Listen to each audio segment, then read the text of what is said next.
Hello and welcome back to Suspended Fanimation. I'm your host, Dennis Bithoulkas, and it's time for Doom Patrol.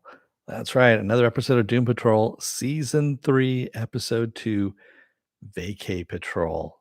Welcome, everybody. Before I get started, let me take care of some business first, and then we'll get down to it.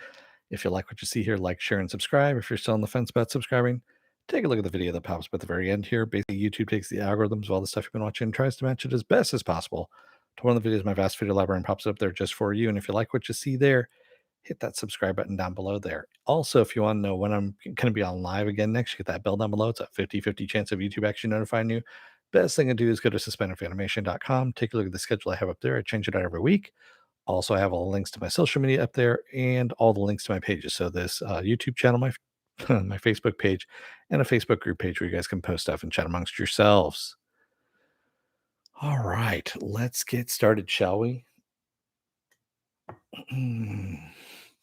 Spoiler alert, I am going to spoil the episode. If you have not seen the episode, go and watch it. Come on back. This will be a video. You can comment down below in the comment section.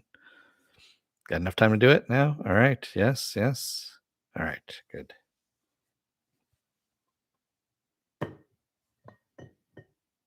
All right. So we start off with 1949 and the Brotherhood of Evil sending this green guy, Gargowax, the Decimator, out to some little podunk mountain resort to kill Rita Farr, and she never shows up. And Gargowax, of course, dutifully every week is checking in and all that stuff, waiting for the signal and all this stuff. He's with his man Samuels, his manservant Samuels, and of course nothing is happening. And then he gets word that the Brotherhood of Evil has been defeated by Niles Calder, and and all his plans go to shit. So yeah, that's how it goes. So cut back to present day. Rita, of course, is still fucking having anxiety attacks because of the key that Niles left her. So much so that she's turned into a puddle of goo, that she's inside a a pot for a potted plant. And Jane has no feelings one way or another about Chief passing. Cliff is having issues with his entire body now at this point. So much so that Clara is kind of questioning whether or not he needs to go get checked out, and he's upset about that. Clara and her wife actually are both, want him to get checked out. Larry's still out in space, at this point, and Mork says still haven't seen season 2. Really? Come on, man, go catch up. There we go. And Cyborg in the meantime is stalking Ronnie after the whole quorum thing, and he's monitoring the communication between FBI and NSA, and of course they find out that he was the one that actually tipped off Ronnie about after the whole quorum thing, and they shut him down. Basically, Star Labs shuts him down, and he's upset about this. He calls his dad, and his dad's like, "Motherfucker, I'm doing you a favor by shutting you down. They want to do a lot worse to you. Stay the fuck out of it." He says, "Get off the grid." He goes, "Get lost at this point," is what he tells Vic. And Vic is just not into this. So what ends up happening is Rita decides, "Hey, let's go on a vacation. Everyone needs to go on a vacation. You need to get the hell out of here. We need to get away from this place." And so what is Crazy Jane, as the secretary persona, comes out and finds Codsville Mountain Resort. It's cheap, it's got bottomless mimosas, and it's cheap. So that's where they decide to go. And by the way, if you ever get a chance to take a look at my Twitter, there's a 800 number that they have. It's 1-800 774 Doom, and you can actually interact. Basically, it's just all it is you pick a number, one of the, if you go hang out with Cliff or something like that, and they have some voice stuff in there. It's kind of funny. That's all. Raymond says, "Was it me or did Brain sound like Anthony Bourdain? I almost had a heart attack." No, it didn't sound like Anthony Bourdain to me. And that's not Gorilla Grodd. That is, they said his name. It's a French name. Monsieur Uh, fuck. I'm blanking on his name now. But yeah, he's not Gorilla Grodd. It's Monsieur. I fucking forgot his name now. I usually write it down, and that was the one I forgot. So yeah, it's not Gorilla Grodd. And so of course, going to this mountain resort, they're supposed to rest and relax, and of course, the shithole because it's cheap. And who do they run into? But of course, Gargowax. And they're all trying to work through their shit. And Rita is still a puddle of goo. She has been brought in by a bag, but in a bag by Crazy Jane, and that's all they're doing is just drinking. And they're supposed to hang out. And Crazy Jane or Jane is actually kind of weirded out that Kay is actually trying to take care of her when it's supposed to be the other way around. And Kay is looking out for the first time. She's gone to the lookout point to see what it's like outside. And so there's all this stuff about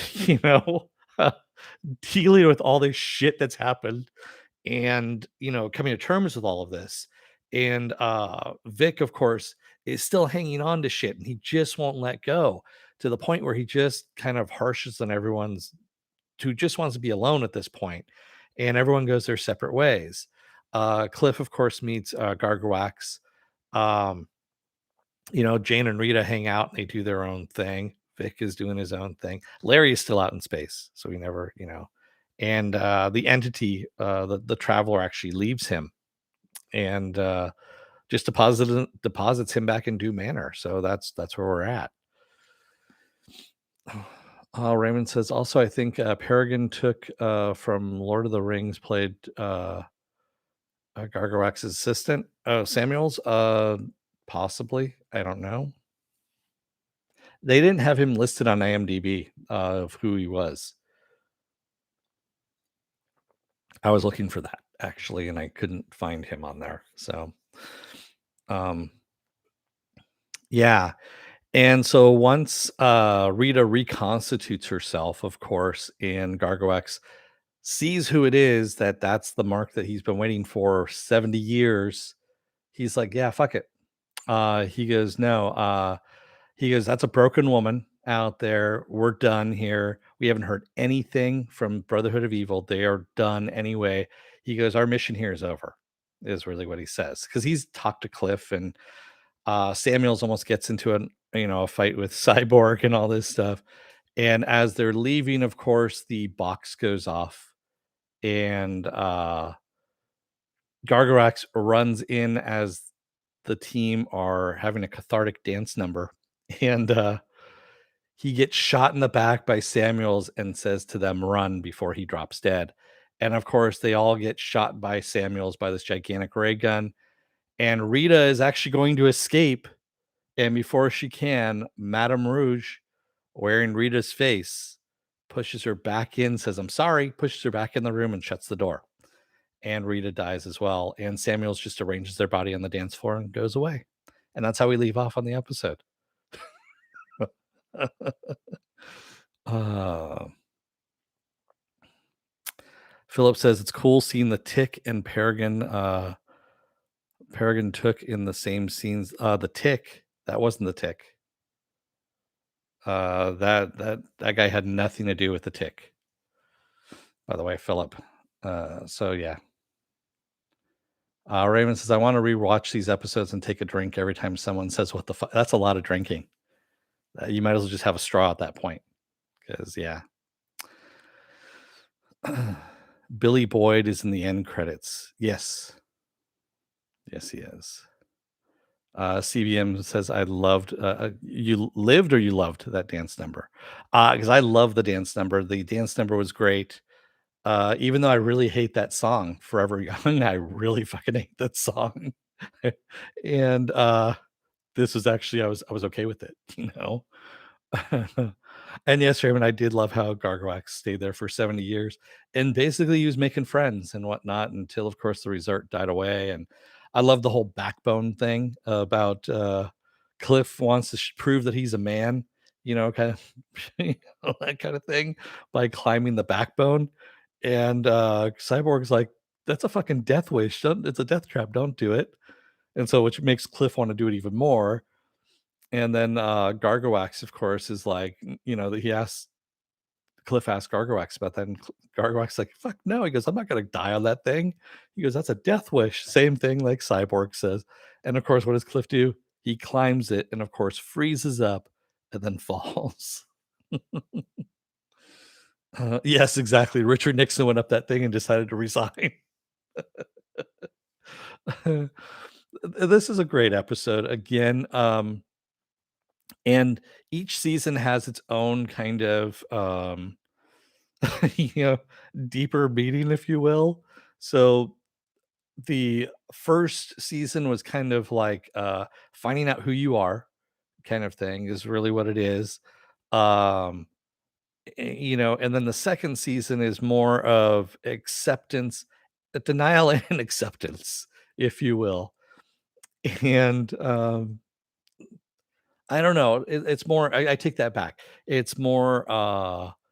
Grief and acceptance is really what it is. Grief and acceptance about what happened in their lives, what brought them to this moment, and also hate towards Chief at this point. There's anger in there. So it's all like the 7 stages of denial, and that's really what it is. And I guess this season is acceptance is really what it is. Acceptance in what has happened, and that Chief is gone now. He can't fix anything. What do you do from here? What are they supposed to do with their lives at this point? Their lives are supposed to be a purpose in helping Dorothy, and Dorothy really doesn't need any help. She actually got through the whole Candlemaker episode on her own. Um, yeah, so what do you do from here? And that's the big question, especially with no Chief around and possibly being immortal now at this point. Um, Raymond says, did you go over how Cyborg is banned from Starlab Tech? Because yes, I did. I did talk about that. And just how he's being fairly unreasonable about shit. He is obsessing about Ronnie, at this point, and he really needs to take that stick out of his ass. Is really what needs to happen with Vic. Vic needs to calm the fuck down just a bit. And Cliff, of course, just pissed off whenever people ask him how does he feel or is he okay, and or he should go get checked out.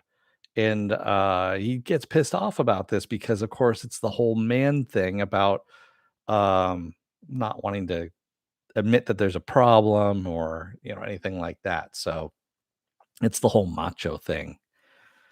Yeah.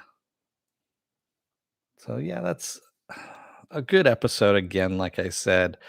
Um, it could have been a very weird and just banal episode, but it was actually really good. They did a nice job of this. And the ending, of course, with everyone dead, shocker on this one, of course. Of course, Larry is still, he's at Doom Manor now at this point. Dorothy is out burying Chief, or she was burying Chief. She was out with Danny the ambulance. I forgot to mention Danny the ambulance in the last episode, the first episode of the season. We saw that Danny was transforming into a vehicle last time we saw him, and now we found out that he's an ambulance. So Danny the Street has become Danny the ambulance at this point, which is kind of an interesting transition for him. Yeah. Or they, excuse me, not him, they. Danny is they. That's right. My apologies on that. Philip says, "Oh, that's Stephen Murphy. He reminded me of Patrick Warburton." Yeah, yeah. No, Patrick Warburton has a distinct voice. I would have recognized it right off. He also has a distinct face as well. So, and he really doesn't do much like physical acting anymore. CBM says he kind of is a mirror to the rest of the Doom Patrol. He wants to be a superhero so much, but needs to find himself out of it, and the rest need to find something bigger. Yes, exactly. And that's kind of what this show is all about. It's I guess you could say superhero psychology if you really want to get down to it. It's uh it's kind of superhero psychology without the navel gazing. Because honestly, anything written by lesser folks, this series, if it was written by lesser people, lesser writers, I should say, would have just got into a fucking navel gazing kind of hole, if you will. We wouldn't have gotten it past season one, really. And that's the whole thing of this is it is really superhero psychology taken to a different level. Yeah. Philip Demick says, I love a happy ending. uh yeah, with them all dead. And Samuel's, celebrating that he was able to kill everybody. Yeah. Oh, CBM. Yeah, I knew you meant Cyborg. I knew you were talking about that, him being a mirror to the rest of the Doom Patrol. Yeah. And yeah, he really wants to become a member of Justice League, and he still hasn't, given up that ideal that he wants to be. But at the same time, he needs to, grow the fuck up, is really what it is. And that hasn't happened. Yeah. Yeah.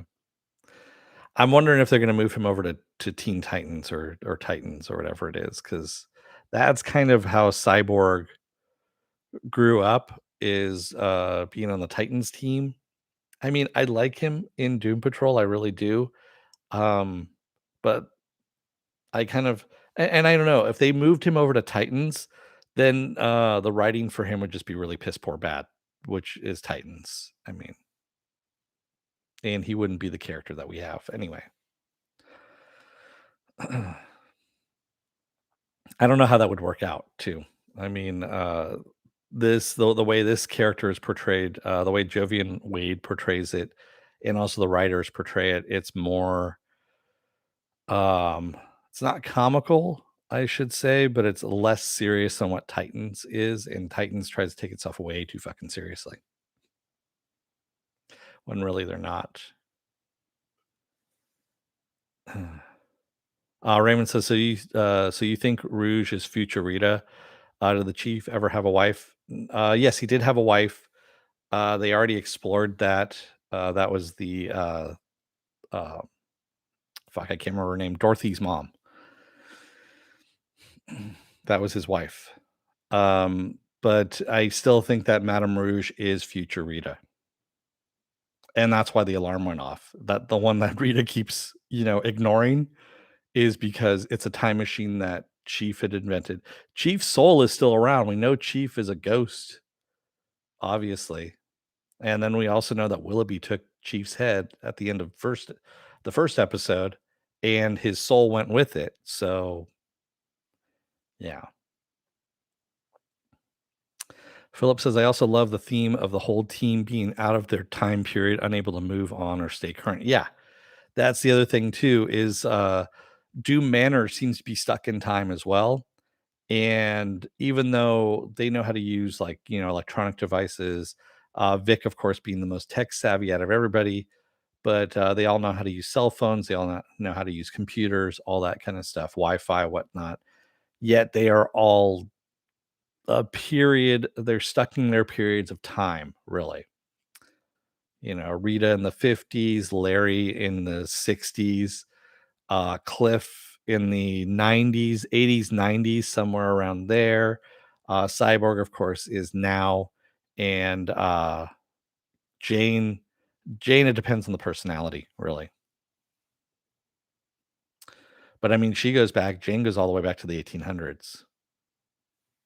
The late 1800s, early 1900s, somewhere around there.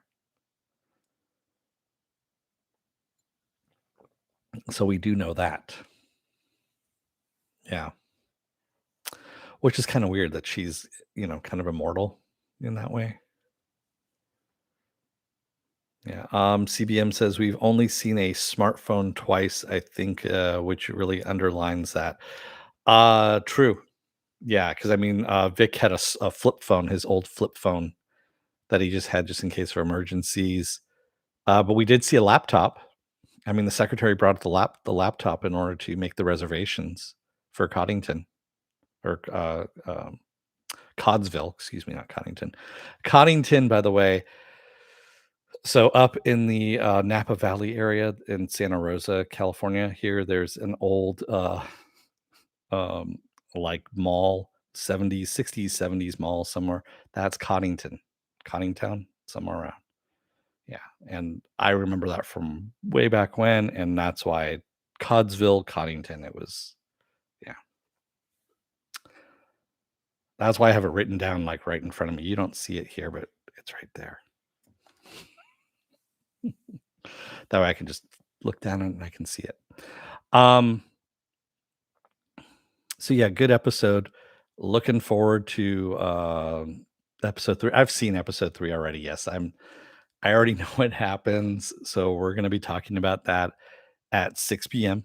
Pacific Standard Time. So that's gonna be next. That's what I'm gonna be talking about next.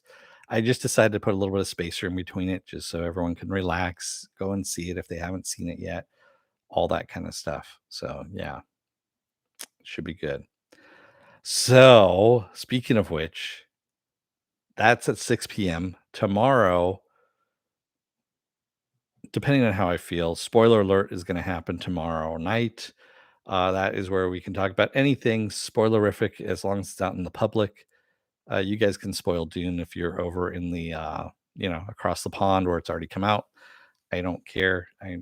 I'll see it, eventually at some point in time. Um, Monday will be Why the Last Man. Tuesday, I'm going to have off. Wednesday will be What If. Thursday will be Doom Patrol, a new episode of Doom Patrol, episode 4. Friday, I'll be off. And then Saturday will be Saturday Morning Blast Off, where I take the genre news of the week and any other genre stuff you guys want to talk about. We talk about it. Comes around full circle all over again. So, with that said, I'm going to let you guys go for a little bit, and then I'll be back at 6 to do episode 3. So until then, don't let the door hit your ass on the way out. Otherwise, you may have to climb the backbone just to see what kind of person you're really made out of. See if you're man enough to take on the backbone, whatever that means. Thanks, everybody. I will see you again at 6. Until then, stay safe, be well, take care, wear those masks, get those vaccine shots, and stay safe out there. Thanks, everybody. See you in a little bit.